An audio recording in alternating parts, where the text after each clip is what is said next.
Okay, we are diving straight into an incredibly moving exploration of memory, war, and the things we leave behind. Welcome to this explainer on Marga Minco's profound short story, The Address.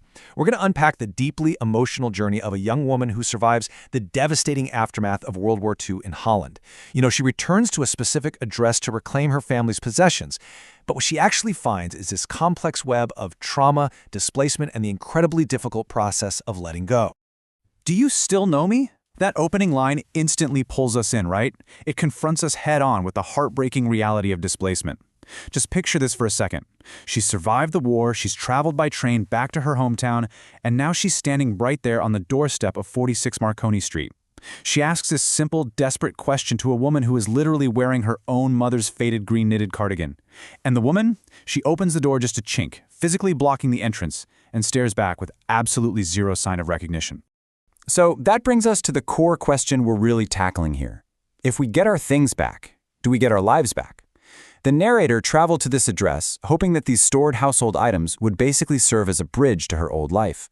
She expects emotional closure. She expects to feel the warmth of her mother and the security of her childhood again. But as we'll see, that expectation is about to get turned completely upside down. To understand how she gets there, we're going to trace her psychological hero's journey step by step.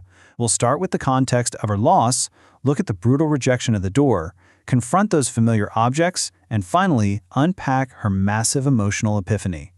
Step 1. The Scars of War. To truly grasp this journey, we first have to understand the silent, underlying force dictating the entire narrative, and that's the devastating backdrop of the war in Holland. The invasion completely shattered the comforting idea of home. It led to mass persecution, displacement, and unimaginable loss, especially for the Jewish population. Entire families were forced into hiding, ripped apart, and deported. Our narrator is a survivor of this horrific historical moment, so she hasn't just misplaced some household goods, right? She has survived the systemic destruction of her entire world. Look at this stark contrast between the past and the present.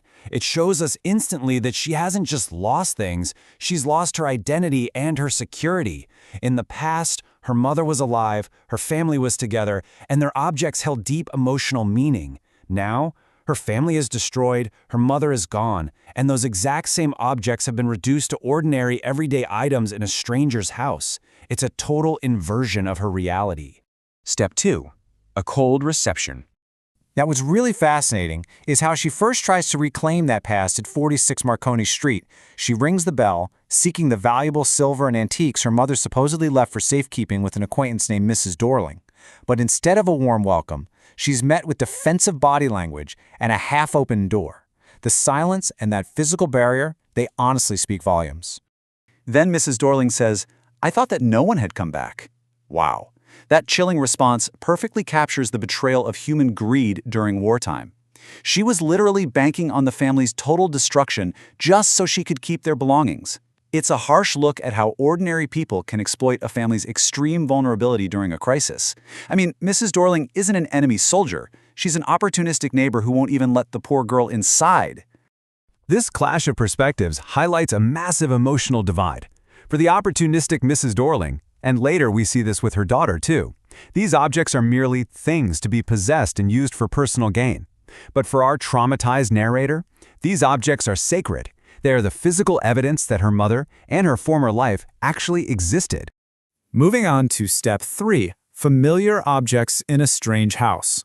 Eventually, curiosity gets the better of her and drives her back. This time, Mrs. Dorling is out, and her teenage daughter lets her in. And suddenly, she's surrounded by her cherished childhood objects. There's the green knitted cardigan, the cumbersome Hanukkah candle holder they rarely used, the woolen tablecloth with a familiar burn mark, the white teapot with the gold border. But they're arranged strangely in this oppressive, unfamiliar environment.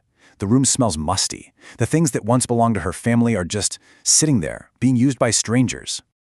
Seeing her family's precious belongings used as ordinary household items triggers a really painful epiphany. She realizes these objects survive the horror of the war simply because they're inanimate. They're just things. They didn't bleed. They didn't get deported. They didn't die like her family did. And that contrast between the durability of a silver spoon and the absolute fragility of human life hits her with full force. As her stream of thought starts flooding in, we see that the objects no longer bring her any comfort. She went in expecting to feel a warm connection to her mother, but instead she's confronted with this overwhelming sadness. Because the context that gave those objects their true emotional meaning, her family's love, their specific placement in her own home, well, that's gone forever. Which brings us to step 4, the weight of memory. She quickly learns that memory can be a real double-edged sword. It leads to a profound sense of alienation. Have you ever felt that? That eerie, unsettling feeling of looking at your own dining table, your own teacups, and realizing you feel like a complete stranger in the room. The objects have been completely severed from their emotional roots. She realizes that trying to reconnect with the past through these physical items is really just reopening deep, unhealed wounds. And finally, step 5, choosing emotional liberation. Tracing this timeline, look at how incredibly fast this evolution happens once she's in the house. She starts with hope years ago. She faces a harsh confrontation post-war. When she finally recognizes the objects days later, it immediately spirals into pain and alienation. But then, literally moments later, comes the breakthrough, the realization that the objects are empty, and this culminates in the present day with absolute acceptance. She decides she just doesn't want the things anymore. She accepts this profound philosophical truth. A piece of furniture might survive a war, but there is no way it can ever bring her mother back. The value of our material possessions is entirely dependent on the human relationships attached to them. Once those people are gone, the objects kinda just lose their soul. So she simply gets up, walks out of the house, and heads back to the train station, leaving literally all her family's wealth behind. And this is where the story ends with a deeply ironic twist. The entire story is called The Address, right? Yet her final resolution is to forget the address, 46 Marconi Street. By resolving to forget it, she isn't abandoning her mother's memory. Actually, scratch that. It's more like she's reframing forgetting as an act of emotional self-preservation. She chooses healing over attachment.